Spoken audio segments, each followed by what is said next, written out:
चङ्गचक्रकौमोदकी सरसिजं करुणाममुत्रं राधौ सहायमदीशून्तर मन्दहासं वादालये शमनिशं हृदि पावयामि। हरे श्री गुरुवायुपुरपते पाहि मां पाहि नारायण। हरे श्री गुरुवायुपुरपते पाहि मां पाहि नारायण। हरे श्री गुरुवायुपुरपते पाहि मां पाहि नारायण। हरे श्री गुरुवायुपुरपते पाहि मां पाहि नारायण। हरे श्री गुरुवायुपुरपते पाहि मां पाहि नारायण। हरे श्री गुरुवायुपुरपते पाहि मां पाहि नारायण। हरे श्री गुरुवायुपुरपते पाहि मां पाहि नारायण। हरे श्री गुरुवायुपुरपते पाहि मां पाहि नारायण। हरे श्री गुरुवायुपुरपते पाहि मां पाहि नारायण। हरे श्री गुरुवायुपुरपते पाहि मां पाहि नारायण। हरे श्री गुरुवायुपुरपते पाहि मां पाहि नारायण। हरे श्री गुरुवायुपुरपते पाहि मां पाहि नारायण। हरे श्री गुरुवायुपुरपते पाहि मां पाहि नारायण। हरे श्री गुरुवायुपुरपते पाहि मां पाहि नारायण। हरे श्री गुरुवायुपुरपते पाहि मां पाहि नारायण। हरे श्री गुरुवायुपुरपते पाहि मां पाहि नारायण। कृष्णो रक्षतु मां शराशरगुरु कृष्णं नमस्ते शता। कृष्णेनैव शूरशितो को मम शकृत् कृष्णाय तत्मितं मनः। कृष्णाद्देव समुद्भवो मम विभो कृष्णस्य दासोऽस्मि संयहम्। कृष्णे भक्तिरसञ्जलास्तु भगवन्। हे कृष्ण तुभ्यं नमः।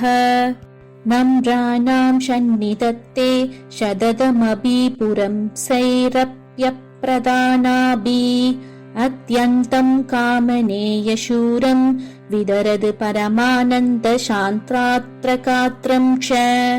इत्थं नित्योत्सवप्यों निरवधि कुशलपारिजातो हरे त्वं शूत्रम् शक्रार्तमकृद्रुममपि नवति शय्यन्तभक्तिः व्रजोऽयं श्रीगुरुवायूरप्पचरणं।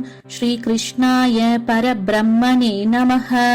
श्रीपट्टात्रिमहिषं वृदि भव्यां यस्पूर्णं नित्यमुक्तं महदादिकरणं नित्युक्तं नित्यमुक्तं महदादिकरणं यन्निराकारमत्ये मम विभो कृष्णाय तुभ्यं नमः। श्रीकृष्ण गोविन्द हरे मुरारे श्रीनाथ नारायण वासुदेव। श्रीनाथ नारायण वासुदेव। श्रीनाथ नारायण वासुदेव। श्रीगुरुवायूरप्पचरणम्। सर्वत्र गोविन्द नाम संकीर्तनं गोविन्द गोविन्द। मोघुर्वाप्तिसाराय भागवतार्यै तत्रे नारायणीय नमनत् मनोकृतविद्वनि मायामयै कदपदि प्रज्ञाय योगातत्। नारायण अवनिशाराय नमोऽस्तु तस्मै। कायेन वाचा मनसेन्द्रियैर्वा बुद्ध्यात्मना वा प्रकृते स्वभावात् करोमि यद्यच्छकिलं परस्मै नारायणायेति समर्पयामि। ॐ श्री गुरुवायूरप्पचरणं गोविन्द नाम संकीर्तनं गोविन्द गोविन्द।